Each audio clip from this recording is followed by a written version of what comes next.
What's up, you guys? Welcome back to High Frequency Leadership with me, your host, Samantha Warren.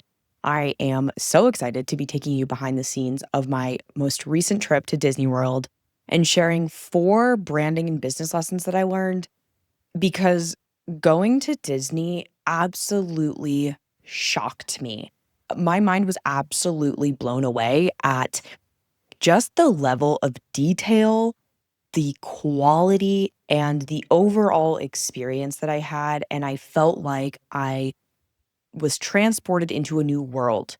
And while I was there, the thing honestly that was making my brain explode the most was the scale of everything. Like, it was so mind-blowing, and my business brain and my brand brain was like, "Walt Disney is a fucking genius."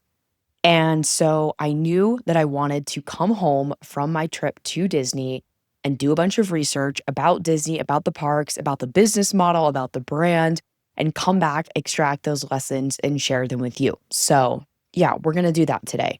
Now, the reason why we went there is one of Kurt's best friends was renewing his vows at Disney, and they like love Disney. And so I was so grateful because they gave us like the primo tour of Disney. We got the lightning passes, we picked the right parks, we went to the fireworks at night, we did roller coasters at 12 in the morning. It was so fun, and I highly recommend doing it that way because if Kurt and I had just gone on our own, we totally would have been overwhelmed and like done 3 things, but we did so many things and it didn't feel overwhelming at all. So, we get there and Kurt and I are fully expecting it to just be, I think, like, really cheesy, honestly. I was expecting it to be overwhelming, cheesy, a bunch of, like, fried food, and just, like, ick. And, again, I haven't been there since I was, like, 10 or 12, so I didn't really have that big of a recollection, but we both kind of went into it like, "We're going in the heat of summer, like, what are we doing?" It was the one in Florida, it's humid, like, ugh. But I was like, I'm gonna keep my mind open because obviously there's a reason why we're going there, to celebrate his friend, and my friend too. And what ended up transpiring was just like super incredible. And I feel like going to Disney was a like masterclass for me in visionary leadership and like how you can make your brand infinitely better, more powerful, more captivating, which ultimately will lend you to growing it, right? So let's just talk about the magnitude of Disney first of all, because it's bananas. Number one, Disney was founded over 100 years ago and it still dominates. Okay. That is like true legacy. When I looked at the earnings for Disney, like the Walt Disney Company, in quarter two of 2025, Walt Disney Company earned $23.6 billion in a quarter. Oh, that should break your brain. It broke my brain. That averages about $100 billion a year. Ugh. Like, just feel the bigness of that, right? And it also employs 225,000 people worldwide. And we're going to talk about the team structure and the leadership and the culture. It's absolutely phenomenal. Disney has 25,000 acres of land, has 4 parks, 2 water parks, 19 hotels. It's like Disney is not just a brand, it is a complete universe. It is its own world. It has its own language, its own cast, its own culture, its own rituals. It is a creative branding genius and also has very, very high levels of operational excellence, which I always admire because that's not my natural strengths. I can do operations, but I'm way better in the creative role and the leadership role and just the creation side. And so just witnessing the systems, the structure, and the operations that need to support a vision as big as the one that Walt had way back when is pretty remarkable. Now, the first like lesson that I wanted to take away and share with you is that Walt Disney died in 1966, okay? Disney World didn't even open until after he passed. This is an example of creating a vision that outlives you. Like, he started with sketches and cartoons, and we're not gonna do the whole backstory of Disney because it's not as relevant for this episode, but, like, he never got to see his full vision come to life, but he led it with such clarity that other people could carry it forward. Isn't that incredible? Like, imagine you and your vision is so big and so clear that it will outlive you for generations to come, for centuries to come. Disney's not going anywhere. It's truly not going anywhere. And I feel like I honestly never saw Walt Disney as a visionary, not for any other reason than I just didn't have exposure to him or the parks or really the ecosystem. I grew up watching Disney movies and, I love Disney, but it was never something I felt drawn to. Now I feel like I'm gonna go down the rabbit hole and being obsessed and actually understanding him and his thought process, or at least what we know about it, because he's a true test of visionary leadership. Like, the question that you can ask yourself is like, does your vision still speak when you are no longer in the room? He passed away almost like 75 years ago, and his legacy is boom. It's huge. It is so freaking cool. And I think that as leaders, we really care about legacy. We care about making generational change and generational impact and not just building a business. Like I don't know about you, but like I'm not here to build a business and I know you're probably not either. And I really recommend that you think about it rather than I'm building a business to I'm building a legacy. The word legacy has a different frequency, it has a different energy to it. And if we're actually looking at the energetics of language, the word legacy is way bigger energetically. A business seems quite small in the scheme of what a legacy can be. So start changing that language for yourself and just watch what happens and how you take different actions. So the second lesson is that yes, he is a imaginateer. I think that's what he calls himself. And everything at Disney is really based on imagination and creation and creativity. How fast the lines move, the smells, every sense is activated when you enter a park, right? And it's very intentional, it's very curated. But not only does he have this imagination, but there's also an infrastructure to support it. And I feel like a lot of people get stuck in just the visionary, just the idea aiding, but they don't ground the ideas and build the structures and the infrastructure and the systems and the operations and the organizational parts to make the vision become reality, right? If not, it stays up here, it stays in your mind as a dream. We need to have the organizational, like boots on the ground execution in order to actually build anything. And I think a lot of leaders miss that. They have all these lofty goals and visions, but like nothing is actually formulaic with a plan and there's no organizational infrastructure to it. So that's just as important. And truly, dreaming is easy. Executing at scale, like that is the difference between being a creative and being a leader. So my question for you is, where are you over visioning and under structuring or under executing? Both of these things are incredibly important, and that's what's going to actually truly turn you into a high frequency leader.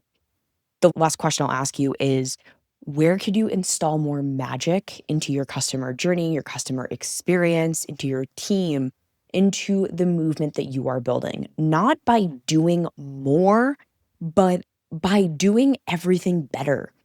High quality, like do less actually, but do it better. Okay. Lesson number 3 is brand the experience, not just the message. When I saw that the employees were not called employees of Disney, they were called cast members, it made my brain just so happy. I was like, they're in character. And when they apply for their role, it's like they're trying out. They're like applying and they're trying out, like they're going on a stage and they're acting and they're performing. Their vocabulary, their uniforms, the music, the layout, they have their little name tags. Like it is so cool and it keeps you inside of the story. It keeps you immersed in the journey and the experience. And the way that Disney is branded is it's not just the people or it's not just the visuals. It's everything. It's sensory, it's design, it's the people, it's the culture. It's not just a logo that you slap on something and then all of a sudden people are supposed to feel something. No, really good branding makes you feel a certain way. It makes you get lost in it. So right now, I just want to invite you to take a look at your brand. And if you don't have a feeling that you are trying to create for your clientele or your customers, that's definitely where you can start. Honestly, we didn't buy a ticket to Disney. We truly bought into the world of Disney. We immersed ourselves in an experience that made me forget about the outside world, which is so freaking cool when you can create a business and an experience and a brand like that that makes people forget about what else exists out there because they are so immersed in what you have built and created. Okay. So, if you haven't already thought about what are the feelings that you are trying to create within your brand, this is definitely an invitation to do so. Do you want people to experience empowerment, wonder, magic, awe? What is the feelings that you want people to experience? People don't remember what you say, they remember how you make them feel. So, make sure that those emotions are running through your brand at all times so that you can really step fully into the leader that you're here to be. Now, number 4 is I want to talk about the cast, the culture, the team, the actual culture of Disney because I talked to so many of the employees at Disney. They were all so happy. I said to Kurt, I'm like, "I don't think I've ever seen more happy people." And he laughed because he agreed with me. He was like, "Yeah, I actually don't think I have either." And so I started talking with them and just being like, "Hey, how do you like working here? Like, what's your experience been like?" Or like, "Ooh, like, what benefits do you get by working at Disney?" And, like, everyone just had such great things to say and share, and it really gave me, like, more hope. I don't know if I, like, entered a cynical period of my life or what, but I was like, "Wow, like, this is so magical that people love coming to their job." Because a lot of people that work in what I don't even think they work 9 to 5 at Disney. It's totally, like, weird hours, but, like, it was just really inspiring to see people truly genuinely in a place of happiness and alignment in this world and as cast members and in this culture. And I thought about it, and it's truly, like, they're bought into a culture. They're bought into something much bigger than them, and I think that a lot of people that work there, and obviously all the people that go to Disney, we experience this deep level of connection to our inner child, and I imagine working there, it must just be so joyful because you are constantly connected to your inner child. People are walking around with Mickey ears, like, that is so weird, but it's also, like, part of the culture, it's, like, part of the normal, like, there's things that are normal in Disney culture, and so it's like, what are these things that you can create within your team, within your culture, within your leadership that are so you flavored and you coded and like you essence and the brand and what it stands for. And clearly, Disney is just full of magic. And it's funny because I didn't really realize that Disney's one of like Disney's main messages is really about remembering that the magic is within you until we saw one of the fireworks shows at Magic Kingdom and one of the like a song came on and it was about remembering the magic inside. And I was like, damn, Walt Disney is the OG personal development guru. Like we love a good Tony Robbins, we love a good Wayne Dyer, we love Abraham Hicks. Like we love all these people, but like Disney was ahead of his time. He was a pioneer, he was a trailblazer. And so what I want to close out with is maybe you feel resonance with whether it's the bigness of Walt Disney and the company and the vision or the pioneering trailblazing aspect of him. I know I surely do.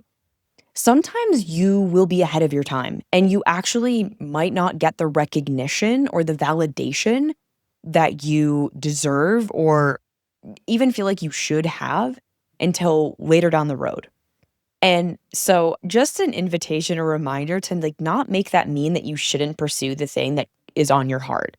And I feel like this has happened to me many times where I've kind of been ahead of my times and that has ultimately led me to almost second guess myself because I'm like, wait, like not everyone is jumping on board yet. And it's like because the people that jumped on board were these early adopters or the people who like saw it first, but it doesn't get as mainstream yet. And that's kind of what happened with Disney. Like everything didn't blow up until he had pretty much passed away. Like, yes, he had the cartoon and all of this, but like the parks didn't even exist until after he had already passed away, which is really wild to me.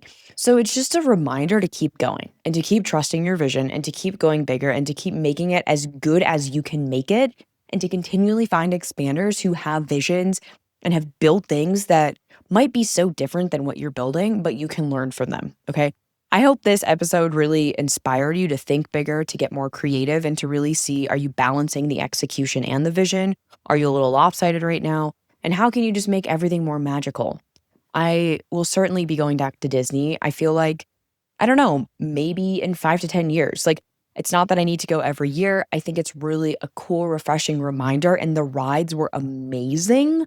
Um, and I feel like I learned so much about myself and about branding and business on such a deeper level, being really immersed in the full experience. So I hope this helped you. If you go to Disney, I just have to tell you, you need to do the Guardians of the Galaxy ride. It is the most amazing roller coaster I have ever been on. Holy shit, so cool. And then also Tron, I think it's called, which is in, oh God, which park is it in? Maybe it's in Epcot. I don't even remember. Too many parks, but it's a really cool ride where it feels like you're riding a motorcycle. It is quite short, but the ride is very cool and it's a super unique roller coaster. What else did we do? Epcot was super fun. Magic Kingdom was really great. The fireworks show at Magic Kingdom was, oh, blown away. I had a little tear in my eye. And yeah, just walk around the parks. And then I highly, highly, highly recommend staying at the like lodges that are associated with Disney. We stayed at the Animal Kingdom Lodge, and we had like giraffes outside of our window. It was so cool. Like, it made me want to go to Africa. We had delicious meals, and it was just such a great time. And that's a whole other branch of their business, right? Is like they incentivize you to stay on site because the shuttles and the trams all communicate from the parks to the lodges, but they don't go anywhere else. So it's like they know what they're doing, okay? They know what they're doing. So, anyways, this is my Disney episode. I wanted to fill you guys in and also just like extract all the lessons. I hope you enjoyed it. Let me know in the comments below. I love you. Thank you for being here, and I'll catch you on the next one.